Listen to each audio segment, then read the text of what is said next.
A 20-year-old transgender woman killed herself after spending more than 1,000 days on NHS waiting lists at Tavistock, an inquest heard. Alice Litman was referred to the NHS Gender Identity Development Service, GIDS, at the Tavistock and Portman NHS Foundation Trust in August 2019. But she was still waiting for an initial assessment almost 3 years later and killed herself in May 2022. Her family told an inquest that the NHS had failed the young woman, saying gatekeepers had prevented her from getting the support and gender treatment she desperately needed. The inquest, at Sussex County Cricket Ground in Hove, heard that while feeling hopeless and in despair, she made 2 previous suicide attempts. After the attempts in June and December 2019, she continued struggling to receive gender care and mental health support. Alice's mother, who attended the inquest with Alice's father, Peter, and brother and sister, Harvey and Kate, condemned the delays as a former NHS psychiatrist. Dr. Caroline Litman said, "There were significant and ongoing delays in accessing gender-affirming care. My daughter could have lived a happy and healthy life if she had not been failed by the healthcare systems that were meant to support her. I felt that I was repeatedly unable to get my daughter past the gatekeepers for mental health treatment and gender-affirming care.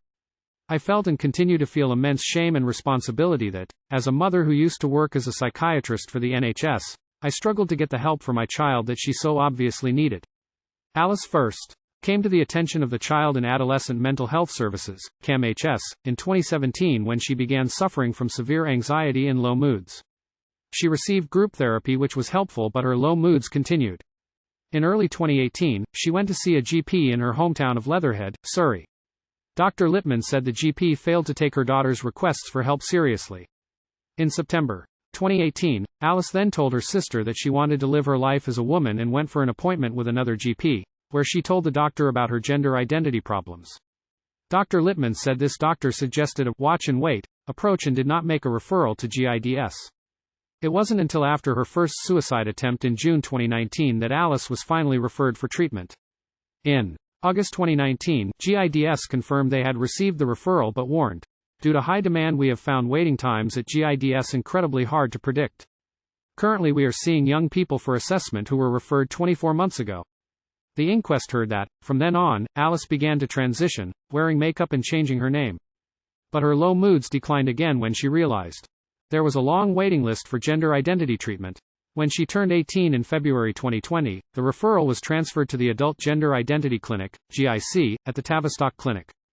The family continued to try and find private gender care for Alice, but, on a visit home in Easter 2022, Dr. Litman told her that even private waiting lists at the London Transgender Clinic were long. Because of a rapid rise in referrals after increasing NHS backlogs with the GIC. During the same visit, Alice confessed to her mother she was having thoughts of suicide. Alice was found suffering from multiple injuries on the Undercliff Walk, near Roedean School in Brighton in the early hours of May 26.